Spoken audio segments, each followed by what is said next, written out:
Hey everybody, it's Jason Blaha here, and once again it is time for my client Jack's vlog. And had one of those tougher weeks, and it's mainly because it's his 1+ week on a 3-week wave.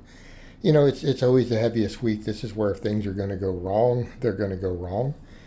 He didn't miss any lifts, of course. He got at least 2 reps on all the 1+ sets. But, some of them he's just like, man, I didn't groove right. Things just didn't go well. Got my 2 reps. Like on his bench, for example, he got to 290. He was hoping for at least 3 reps. He was on a slippery bench at that gym. He couldn't get tight enough. He got 2 reps. He's like, I just didn't feel like I could get a third. It felt grindy. And we accept that. Of course, we need to keep building up, keep working on the ability to get tighter. And he'll try not to use that bench again. Now, we're still not overly upset with that because he got 2 reps on a 1+ week. It's just that he knows that he's capable of 3. I know he was capable of 3. But here's the other thing. He got loose on it. It was a little grindy. We stop. And that's the thing I remind guys with this stuff. We want to try to get perfect reps on those plus sets. That's what we're shooting for, perfect reps. And if that means you stop a rep or 2 short of what you had really hoped to get, then that's what you do. Quality reps. Now, his squatting was his best lift this week. Everything went good. He got 4 reps on a 1+ week. In that case, it's like we're going to bump his training max, right? He's got more in the tank on the squat. We've done really well. We've done well in building up the muscles of his squat right now. Like his squat's coming along in a good place. And that's never a bad thing for a power lifter. Keeping in mind he has squatted over 400 in comp. He's pulled over 500 in comp, and he's benched over 300 in all in meets. So he's done all those lifts in actual competition. In a good federation. So squatting is pretty straightforward. We just do kind of the boring but big. We do 5x10. And then I have him do leg presses afterwards. So his bench day, again, is pretty straightforward. We do benching, we do dumbbell press, we do dumbbell rows. Right? Squat day, again, pretty straightforward. Now, the only other thing we get over to is leg press. I'd like his legs a little higher up on the slide. And mainly because we're trying to maximize muscle growth. We're trying to maximize all the primary movers of a squat. So when we use a leg press, we don't want to get caught up into this nonsense of bodybuilder nonsense of, well, I want to try to work different parts of the quad. No. We want to build as much muscle as you can. This is a big movement. Now you're limited by your slides, unfortunately. A narrow slide will always limit the amount of muscle you can gain on a leg press. But, ideally you'd like to get the toes slightly high on there. Don't have to be fully at the top. You want to get the feet is about as wide as you can get them, depending upon the slide. You want to get a good range of motion. You want to get below what would be below parallel on a squat. And that's usually our ideal goal here. Right? And he's getting pretty deep. And this is pretty similar to his squat stance. So, overall we're happy with that. And he is a slightly tall guy. He's not super tall, but he's definitely above average. So, in his case, we do want to eventually work on being able to get wider on that squatting. We want to get wider on it. Now his press today, or this week, went decent. We only ended up getting 2 reps on his best set, and he's kind of like, oh man, I felt like I could have got more, but the 2 was all I had. But all things considered, he did like 190 pounds for 2. So when you guys get there, you'll see that. He got 2 reps with 190. We're not bad. He can press over 200. That's not shabby in anyone's book. So, I wouldn't be overly disappointed. But again, my lifters, particularly my guys who compete, they tend to be hard on themselves. And as a coach, that's the thing with my competitors.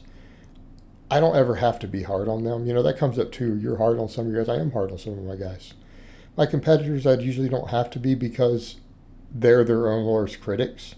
I will point out the little things, the technique, the other stuff, but they're always driven and motivated. Once they've done some meets, they've got a meet under their belt, 2 meets under their belt.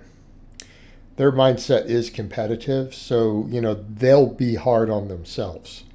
I don't have to do it. It's just not necessary. It's not necessary. They'll stay on top of it for me. I've just got to keep moving them, got to keep programming them, keep them from getting hurt. Address their weak links, muscularly address the weak links in their technique. So in his case, I'd like to, over time, see that squat come out just a little bit. But it's going to take time because he's squatted relatively narrow for a long time. But I know that in the long term, if he could get his squat out a little wider, that he has more strength potential there. He has more strength potential there. And not everyone has to squat as wide as I do. Right? You don't have to squat as wide as I do to have an elite squat. But for most people, you're going to want a relatively wide squat. And the guys who have the really big numbers, though, who are narrow, so they can get their toes out pretty far. You'll see someone like Dan Bell, which is a different beast. So what do we do on this day? We usually do some rowing or pull-ups. He does obviously supplemental standing presses, and then we throw some tricep work in. Right? We always want to do a little bit of triceps on his press day. He tends to be strong on triceps anyways, though. Again, notice his overhead press, notice his bench to overhead press. Even though his bench is in the low 300s, he can overhead press over 200, So he's got tricep strength, but we always want to keep a little more there on the press day. So notice in his training overall, though, I'm a little more biased towards bringing his chest up a little bit because that's what's going to take him to the next level on his bench. But he's arguably, his bench is probably his best lift out of his classic big three, by a very small margin. I'm not saying it's way ahead of the other stuff. Slight bias. But again, we see that the overhead pressing and the tricep strength, it explains a lot of it. Now, deadlift day, it got tough. He had realized he didn't have his other deadlift shoes on. When he went to do his heavy pull, these look good. It's man, I felt like I was almost pulling my back. I'm not normally training at a powerlifting gym with the calibrated plates and the whippy bar. And he's like, I couldn't quite get my groove. And it's well, you got to learn to train in that environment, for meets sometimes. But that first set, it looked good. Notice the bar was in close. But watch when we get to the set. He's I could only get a double today. 465 for 2. He was it's just all I had, and I felt my low back getting really tight. But when he gets to the lift, what I want you guys to watch is, notice that he fishing poles it a little bit. I'm you had the bar too far forward. You needed that bar back about 1 inch closer to the shins. Get those lats tucked in. And part of it is the unfamiliar environment. Notice his lats. Okay, if you notice that pull, the fishing poling,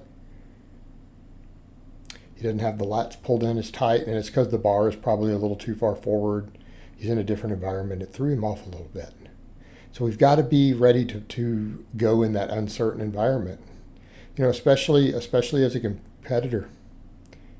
And then, of course, now we're working his biggest weak link, his hamstrings. He was able to get a few of these unassisted, then he had to do his hold on to it to finish up. But again, I'm pushing the glute ham raises and stuff on him really hard because his hamstrings are a big weak link on that deadlift. And that's where we even saw that compensation when things got pulled out of his groove for him.